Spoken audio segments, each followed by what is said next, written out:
What's going on, YouTube? This is your boy Chart Slayer here, and today we are here with another one. Welcome back to the show. Today we're going to be breaking down how to invest your first $100. This is very, very important. I'm going to give you guys 8 different ways on how you can invest your $100 to make sure that you create passive income for the future. So let's go ahead and get right into it.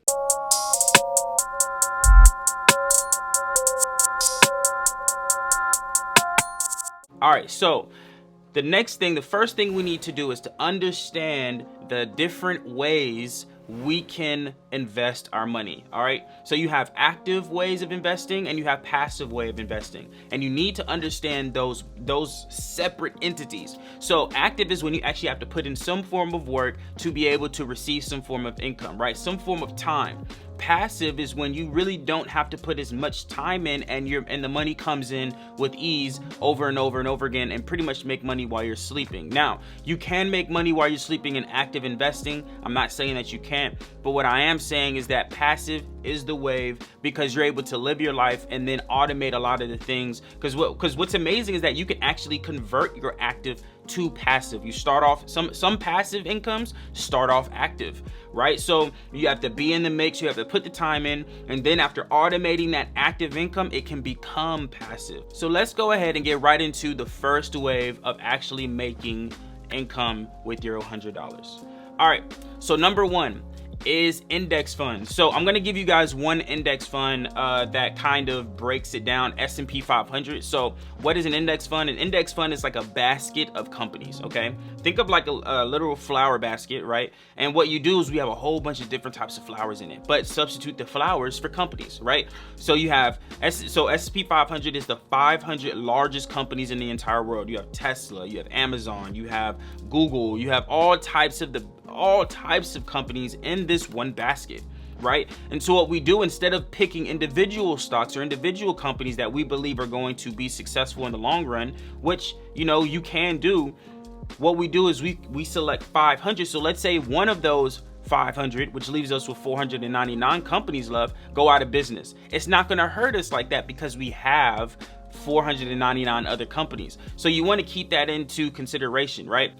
So in regards to the index funds, you want to make sure that you pick the right brokers, okay? So I'm gonna give you 2 brokers. You have a broker called Vanguard, right? Vanguard was created by Jack Bogle. What he said was the traditional way, which is mutual funds, of being able to invest isn't working. We're giving fees even when we're losing, right? And what he said was, you know what, I want to create a platform where we're able to invest for ourselves. And what he did is create index funds, right? And so you're able to trade index funds and ETFs on this platform. For the main reason why Vanguard is so popular is because of the low fees, okay? So, but the thing is that you have to have a high deposit in some cases. So you'll need $1,000 to $3,000 minimum just to be able to invest with Vanguard. Okay, now Vanguard has excellent customer service. I'm with Vanguard, so it has excellent customer service.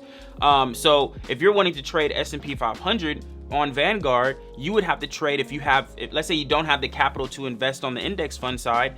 I usually do ETFs, which are exchange traded funds.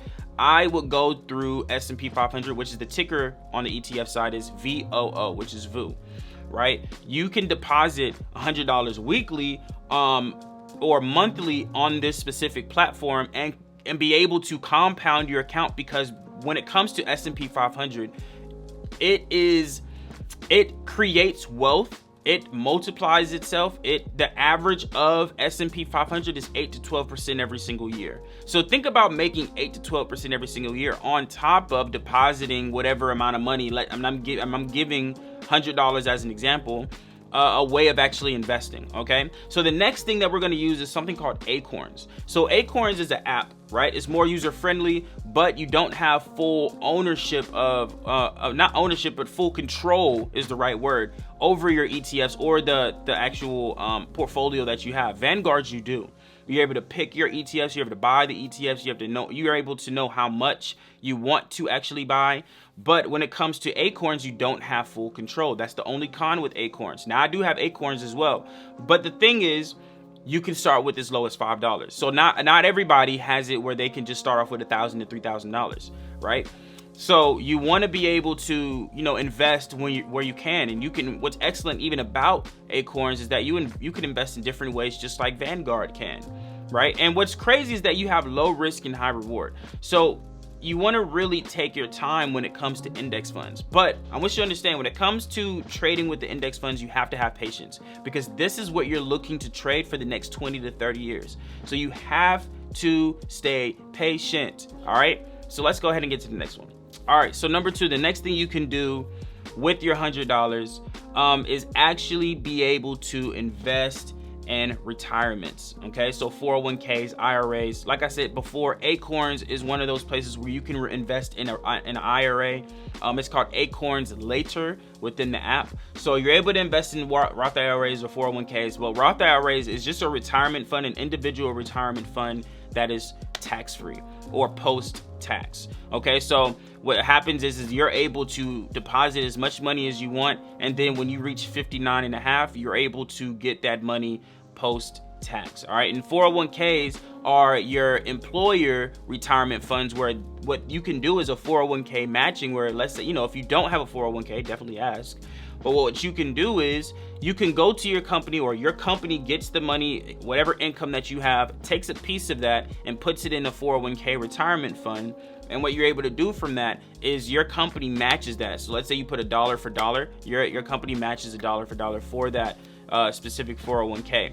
And that's actually very, very amazing, because if you can use a 401k and someone matches you, let's say if you match 1,000, they match 1,000, you can double your investment. Okay, so I highly suggest that you guys get into the 401ks and the retirement funds, because you want to be able to have this for your children's children. That's the whole reason of having a retirement fund. It's like having life insurance. You want to have life insurance because you want to leave a legacy for your family. And it's the same thing. Even though retirement fund is for yourself, some of that might be able to be given to your family. So let's go ahead and get to the next one. Number 3 is Forex. All right, so Forex is more of an active investment. The first 2 that I named was passive. Okay, so Forex is pretty much short for foreign exchange. It's the largest financial market in the entire world. But what you can do is you can learn a skill set that will forever pay you. And I want you to understand that you want to get into the Forex world. You want to use this platform called TradingView, because what we do is we use an online platform and take trades from our phone. Okay, so Forex in a nutshell is, and we participate this every day, is pretty much going to another country and exchanging currency for their currency. So if I were to go to Mexico, I would have to exchange my dollar for their Mexican peso, right? But the difference is we're able to do it from our cell phones. Okay, and from that we use an app called MetaTrader 4, which allows us to trade on different types of pairs, different markets, whatever the case may be, right? So, and you're also able to trade stocks, which goes into my next one, which is stocks, right? So the 4th thing is stocks, individual stocks. Now, we were talking about with index funds where you're able to have a basket of companies. See, with stocks is just individual companies. But the thing is, index funds are low risk, high reward. You have stocks, which are high risk, high reward. So you always think about, okay, the more you risk, the more you get out of it. But you can also risk low and get the same type of reward. It just takes a longer time. So with stocks, what you can do is you can research fractional stocks. So for example, if you were to get Tesla and you don't have $700 to invest in Tesla, you can go to something like Robinhood. Mind you, all these places I'll link below. In Forex, we use Osprey as our broker, or Hugo's Way as our broker. I'll link those below as well. But with stocks, you have Robinhood or Webull, and what you're able to do if you have Tesla is, instead of having to actually buy $700 worth of that company to get one share, you're able to buy fractional shares, right? Which is you're breaking that 700 into, bits and pieces, and I'm able to buy bits and pieces of that specific share, right? So stocks is actually pretty cool. I have a couple stocks, individual stocks, not a lot. I believe a little bit more in index funds, but I do have stocks in regards to being able to pick and choose which ones I believe in. But that's all you do with stocks. All you do is pick companies that you specifically believe in, and from there, right? And from there, you're able to, if you believe in that company and you make money from that company, you're able to reap the reward as soon as possible. All right, so the 5th thing you can do with your $100 is put it in a high yield savings account. It's not gonna make you rich. I want you to understand, it's not gonna make you rich, but usually they pay you 0.001% annual every single year, right? Why not put it in a better savings account that can pay you 2% a year or 0.1% a year, right? To give you a better return on your money. So if you put in a high yielding savings account, you have low risk, low reward. To be honest, that's really where it comes down to. So examples of high yield savings accounts are Wealthfront, Vero Bank, right? These are great places where you can actually store your savings or store your money. I usually put my savings accounts in one of these specific ones. I use Vero Bank. They have a higher yielding savings account, but I usually put it in there. That gives me pretty much the whole a way to control my money. I make sure that I put it at 3 to 5 days to deposit and withdraw, or I'm sorry, not deposit and withdraw, to send, to transfer, right? Because I don't want to be able to access that money all the time, right? Because that's an emergency for a reason. So with high yielding savings account, you really want to take your time. Another thing that I also use is SoFi Bank, but a reason why we use high yielding savings account is inflation, right? It doesn't beat inflation, but it does better, right? And that's the whole point, is to at least do better than what you were before. Okay, so high yielding savings accounts aren't the best thing that you could put in. You could put in a high yielding savings account, but don't expect a huge return off of a high yielding savings account. Just use it the way that you're supposed to use it.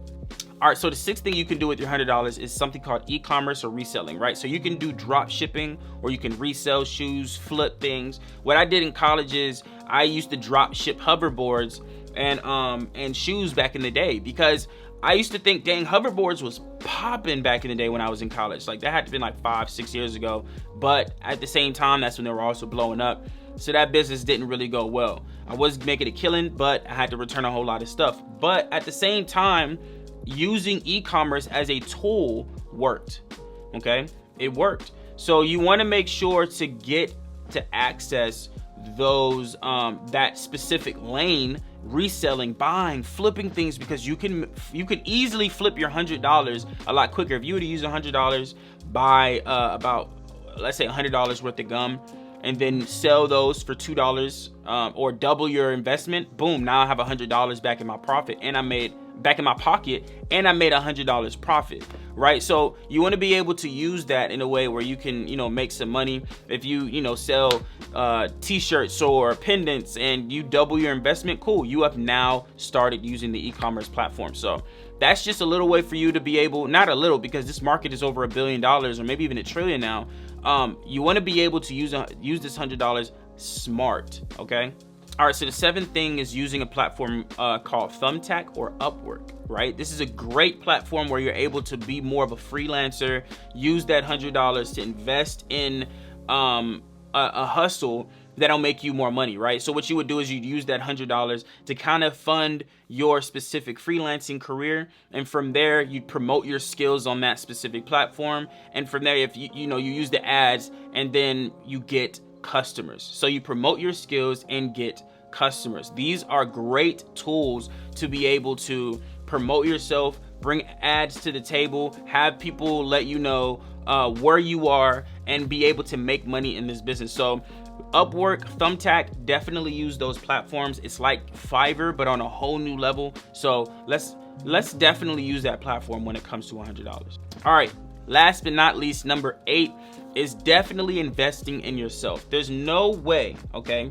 There's no way you'll be able to be good at be popping in this industry if you don't invest in yourself. Because you have to, if let's say you teach someone else, you have to be, your personal development has to be there first.